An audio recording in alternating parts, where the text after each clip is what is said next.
ครับสวัสดีครับชินชวนกินครับตอนนี้เราอยู่กันที่กรประพฤกษ์ซอย4นะครับถนนกรประพฤกษ์นะครับสะพานนี้คือสะพานที่ข้ามแยกกรประพฤกษ์ตัดถนนสารธนบุรีนะครับซอยนี้จะอยู่คอสะพานนะครับไม่ต้องขึ้นสะพานเข้ามาในซอยนิดเดียวนะครับก็มาเจอร้านนี้นะครับร้านนี้ชื่อร้านดำอาหารตามสั่งนะครับเป็นทาวน์เฮาส์นะครับเขาเปิดขายอาหารตามสั่งมีเมนูหลายเมนูเลยรสชาติก็โอเคครับเคยมาถ่ายไปแล้วคลิปหนึ่งเป็นกะเพราหมูกรอบนะครับวันนี้มากินอาหารกลางวันสั่งเป็นโกยซีหมี่ทะเลนะครับเดี๋ยวรอสักครู่เรามากินกันรสชาติเป็นยังไงนะครับครับมาชิมกันก่อนครับไม่ต้องปรุงชิมน้ำเขา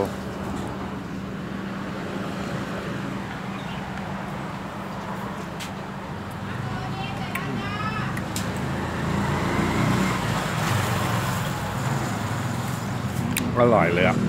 ก็ได้คือถ้าไม่ชอบกินเผ็ดก็ไม่ต้องปรุงเลยโอเคไม่ปรุงดีกว่าเพราะมันอร่อยแล้วอะ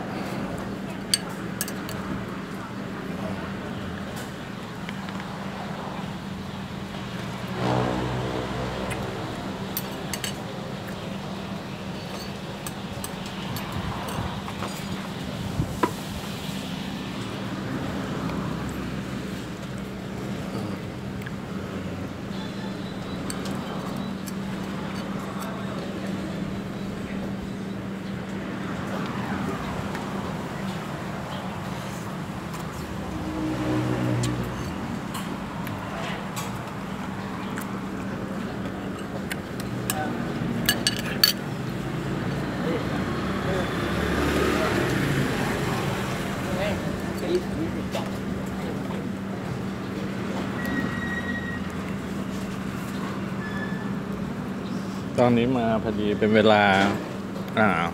ช่วงประมาณบ่ายแล้วคนยังเยอะอยู่เลยคนมาเรื่อยๆ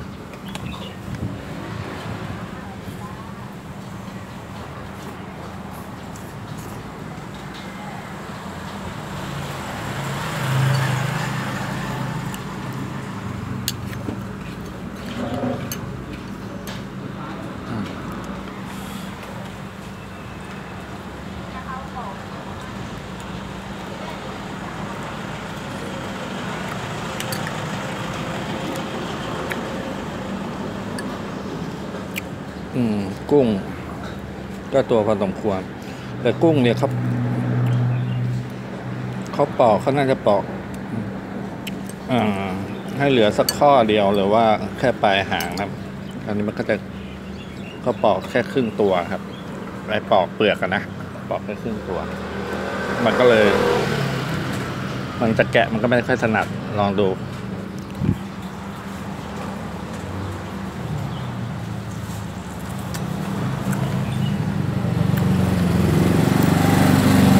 ต้องกัดตรงโคนเบาๆครับแล้วก็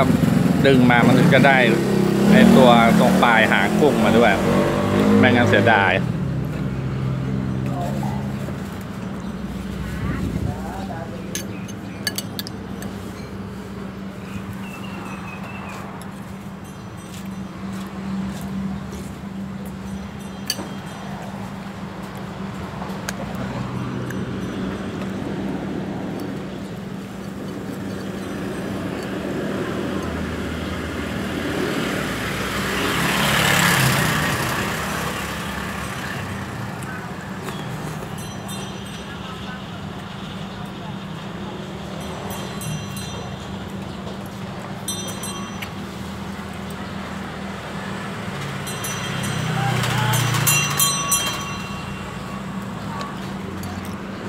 อันนี้เขาจะใส่เป็นปลาหมึกกรอบมันนะครับเนี่ยเป็นปลาหมึกกรอบ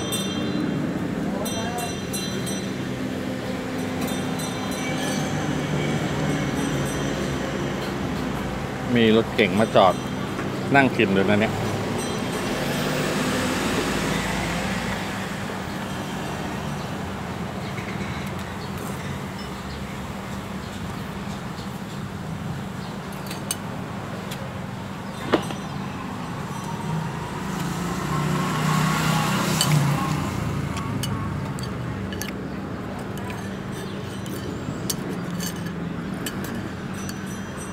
น้ำแบบ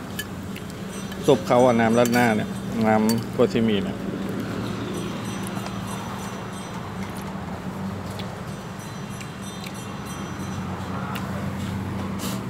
เขาตีมาแบบรสชาติกลมกล่อมเลยนะ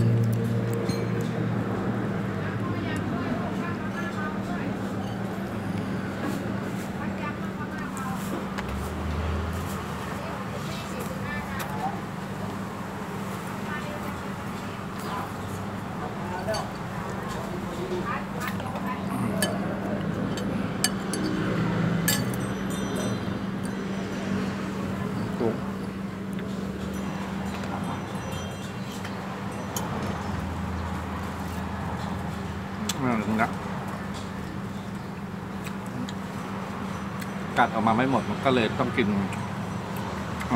เปลือกกุ้งติดไปด้วยประมาณ2 ข้ออย่างเงี้ยเขาเหลือไว้3 ข้อนะครับ อันนี้เรากัดออกมาหมดแต่อันเนี้ยเรากัดออกมาไม่หมดมันก็มาข้อเดียวที่เหลือก็เป็นเท่ากับกินเปลือกกุ้งติดไปด้วย2 ข้อเขาน่าจะแกะให้เหลือตรงปลายมันแค่ข้อเดียวแต่ก็โอเคครับกินไปเลยครับไม่เป็นไรอร่อยดี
เห็ดเขาจะใส่เห็ดด้วยนะครับเห็ดที่เขาใส่เป็นรู้สึกจะเป็นเห็ดออรินจิ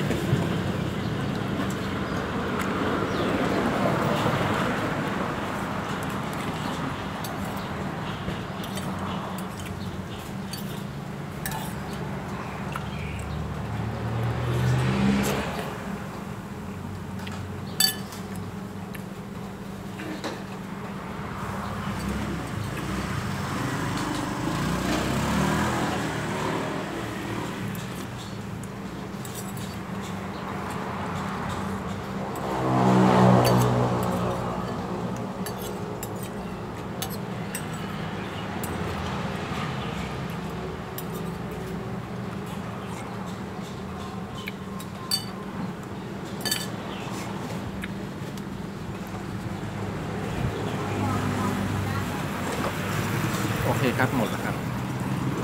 เกลี้ยงครับใครผ่านไปผ่านมาก็แวะมากินได้นะครับซอยกระประพฤกษ์ซอย4นะครับร้านดำอาหารตามสั่งฝากกด Subscribe นะครับกดไลค์กดแชร์กดติดตามนะครับช่องคิดชวนกินนะครับสวัสดีครับ